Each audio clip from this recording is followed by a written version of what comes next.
Bienvenidos a una nueva entrega de Mobility by Bestio. Hoy estamos en la Escuela de Caminos de Santander. Estamos precisamente en el SUMLab y con su director, José Luis Moura, al que saludamos. Agradecemos también que nos haya invitado a conocer estas instalaciones. La primera pregunta también es obligatoria. ¿Cómo surge la idea de crear un centro de estudio del tráfico y de la movilidad? Bueno, primero, Óscar, bienvenido al SUMLab. Te cuento, nosotros somos un grupo de investigación y eso hay que subrayarlo, ¿no? Al estar enmarcados dentro de la universidad, pues eso, básicamente cubrimos las tres misiones, ¿no?, que debería hacer al menos un profesor universitario: la docencia, la investigación y la transferencia. El SUMLab se crea en el año 2019, pero es cierto que viene ya de una historia de casi 24 años.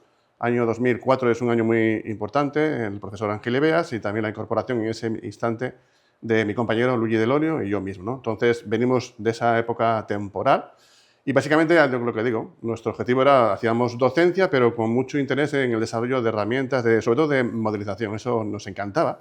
Los modelos, los caminos digitales que dicen ahora, pues nosotros ya desde hace 25 años estábamos con este interés. Luego sí que dimos el salto ya a hacer investigación y luego, claro, la investigación nuestra, como es muy aplicada, no solamente captábamos proyectos de financiación pública, sino también con administración y con empresa, y ahí sí que, bueno, hay una clara transferencia. Entonces, es en ese marco donde se genera.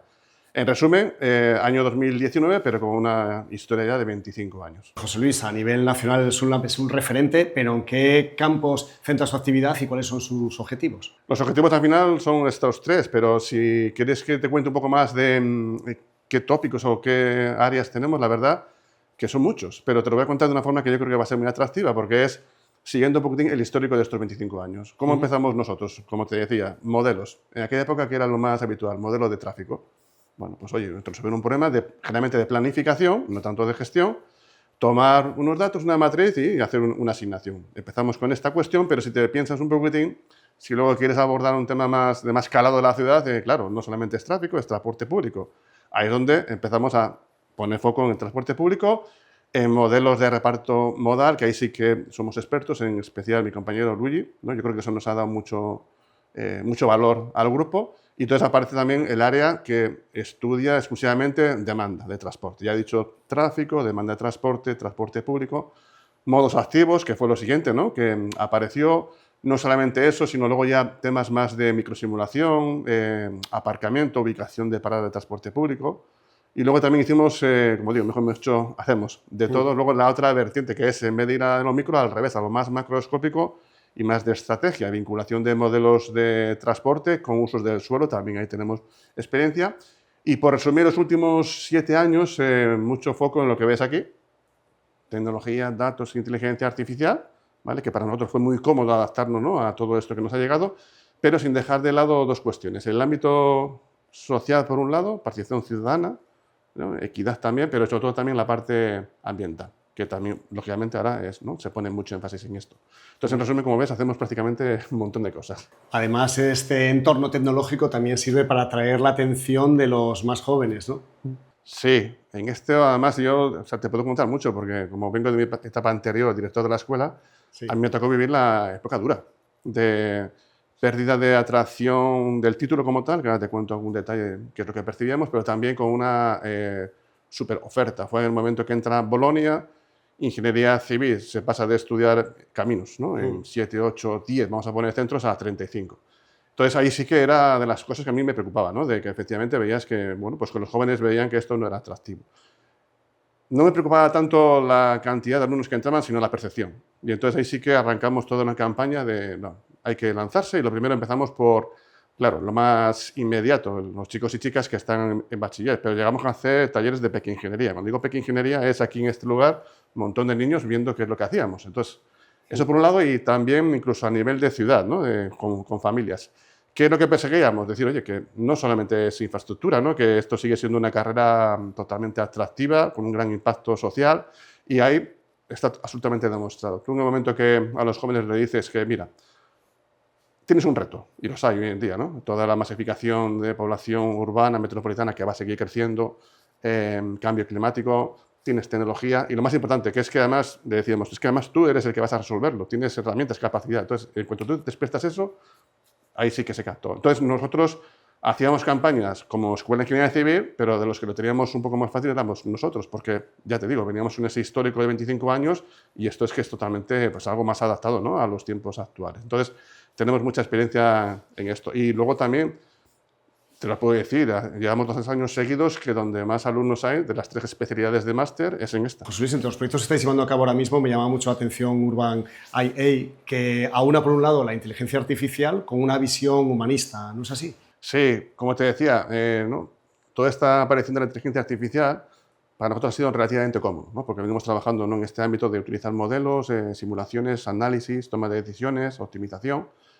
Y al final, pues esta aparición, primero de toda la revolución de las Smart City y el Big Data, nosotros en ese momento pasamos de hacer mucha planificación, donde los datos, bueno, pues tenéis que hacer encuestas o aforos, a tener una conexión en tiempo real como esto que tenemos aquí, ¿no?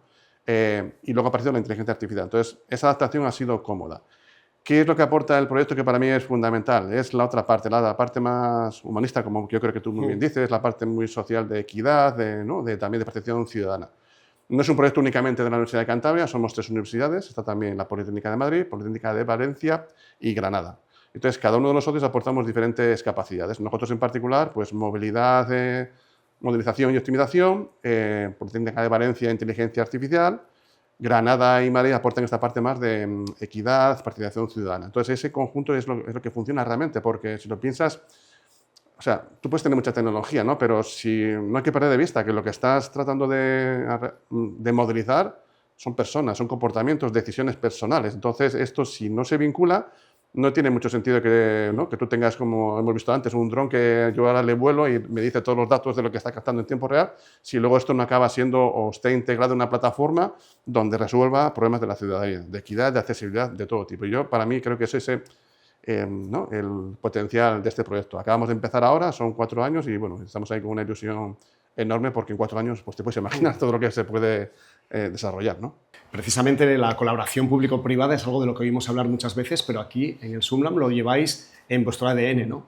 Sí, a ver, yo mi reflexión al respecto, no sé si tampoco es una visión muy corta, es que yo pienso que nosotros somos puente entre administración y mundo privado. Al final, si lo piensas, la administración, bueno, pues es la que genera la necesidad, ¿no? Tiene una ciudad, en este caso, tiene que planificarla, gestionarla.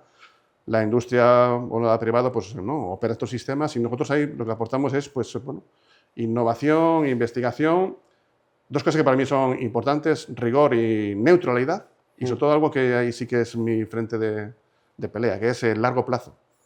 Porque muchas veces, ¿no?, se toman decisiones o proyectos muy de corto plazo. Yo siento que cada vez se va más acelerado en este aspecto. Entonces, una entidad neutra entre estos 2 ecosistemas, yo creo que también aporta esa visión, ¿no?, de que con los retos que tenemos además enfrente, pues hay que tomar decisiones muy de planificación y de pensarlo mucho. Entonces, eso yo creo que es donde la universidad, al menos ese papel de público-privado, lo realiza, ¿no?, de forma correcta y donde tiene su potencial. José Luis, y también con tu trayectoria aquí en la Escuela de Caminos de Santander, ¿cómo estás viendo el interés, la evolución del interés en nuestro sector? Nuestro sector, a nivel de lo que he vivido estos años, ¿no?, viendo a los estudiantes, ha cambiado, ha evolucionado. Quizás, por resumirlo, ¿no?, de una forma sencilla y sintética, veníamos de eso que estudié yo en su día, mucho foco en la infraestructura. Claro, también era otra época de desarrollo de este país, mucho trazo de carreteras, ferrocarril, todo lo que infraestructura. Y de ahí se ha evolucionado a, bueno, pues a servicios,